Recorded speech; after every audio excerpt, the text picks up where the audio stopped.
우리는 종종 과거의 비극을 빨리 잊지만 그 원인과 결과를 탐구함으로써 귀중한 교훈을 얻을 수 있습니다.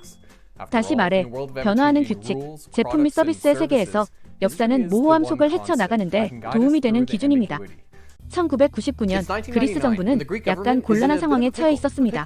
당시 유럽연합은 회원국들과 함께 사용할 새로운 화폐, 유로를 방금 막 출시했습니다. 하지만 그리스는 EU의 일원임에도 불구하고 초대받지 못했습니다. 왜냐하면 그리스 정부는 대규모 탈세 문제에도 불구하고 사회복지와 임금 인상을 위해 지출을 계속해왔습니다.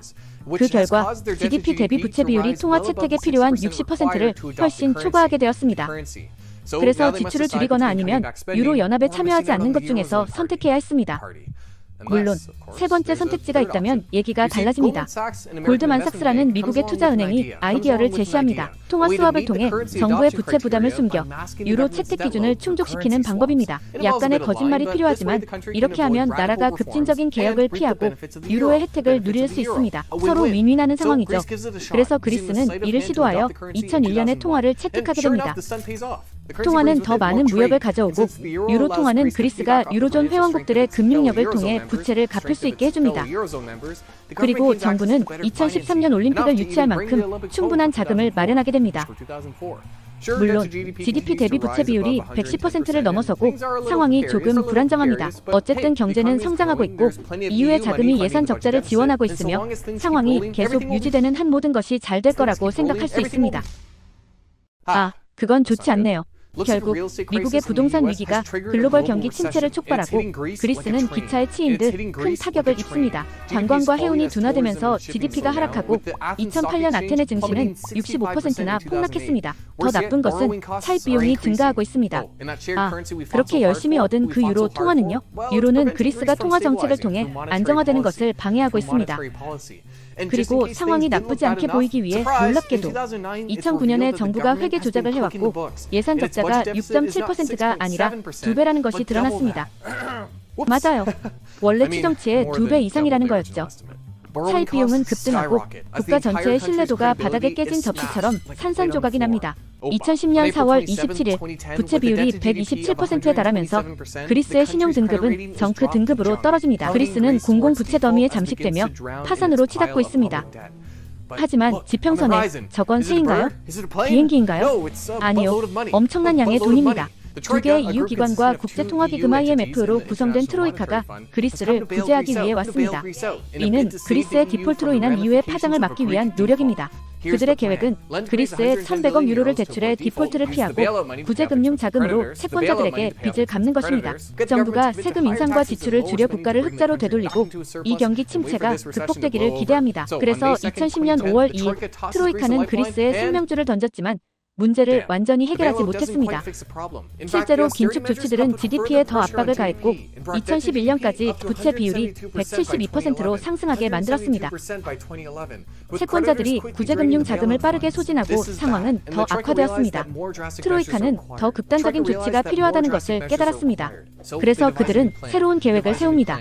그리스에 1,300억 유로를 추가 대출하고 채권자들과 협상하여 채무를 53.5% 줄이기로 합니다. 그리고 국가를 흑자로 되돌리기 위해 추가 긴축 조치를 약속하며 이 불황이 지나가기를 기다립니다.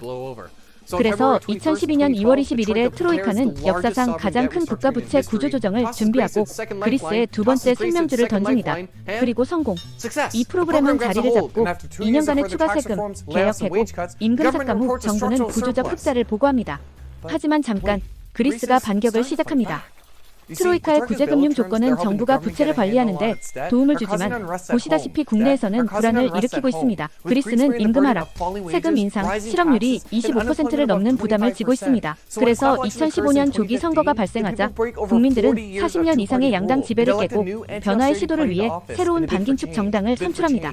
새로운 총리는 지출을 늘리고 트로이카의 조건 재협상을 요구하겠다고 약속합니다. 그러나 정부와 트로이카 사이의 긴장이 고조되면서 결국 국가의 생명줄이 끊어지고 모든 것이 엉망이 됩니다. 채권자들은 다시 한번 그리스를 떠나고 유동성 위기가 발생하며 브렉시트에 대한 우려 속에 국가 전역에 공포가 퍼집니다. 그리스의 EU 탈퇴, 트로이카와의 협상 결렬, 심지어 트로이카 내부에서도 충돌이 발생합니다. 그리고 2015년 6월 30일 정부가 더 이상 부채 탕감을 확보하지 못하게 됩니다. 그리스는 디폴트를 선언하며 IMF의 16억 유로의 채무 상환을 미룹니다. 이는 선진국 중 처음으로 발생한 일입니다. 그리스 경제의 기초가 무너지기 시작하고 정부는 주식시장과 은행 시스템을 폐쇄합니다. 그러면서 EU가 제안한 새로운 구제금융에 계속 반대하고 있습니다. 하지만 이 시점에서 국가가 금융지옥에 빠져 있으므로 더 이상 협상할 여력이 없습니다. 결국 7월 16일 매우 절망적인 정부는 항복합니다. 그리고 EU의 세 번째 생명줄을 붙잡고 8월에 860억 유로의 구제금융을 수락합니다. 그리고 그렇게 지출을 늘리려는 싸움은 극적인 결말을 맞이하게 됩니다. 그리스 국민은 다시 한번 감축, 개혁, 그리고 힘든 시기를 준비합니다. 결국 위기의 결과로 경제는 25% 축소될 것입니다. 그리스는 이후 구제금융 프로그램을 마쳤지만 현재까지도 국가의 부채는 181%에 달하고 있습니다. 그리고 그리스 국민들은 여전히 고통받고 있으며 3명 중 1명은 빈곤에 시달릴 위험에 처해 있습니다. 이것은 재정관리 실패의 끔찍한 결과를 보여줍니다. 그리고 그리스가 회복의 길을 계속 가는 동안 우리가 잊지 말아야 할 것은 그리스가 제공한 귀중하고도 파괴적인 연구 사례입니다.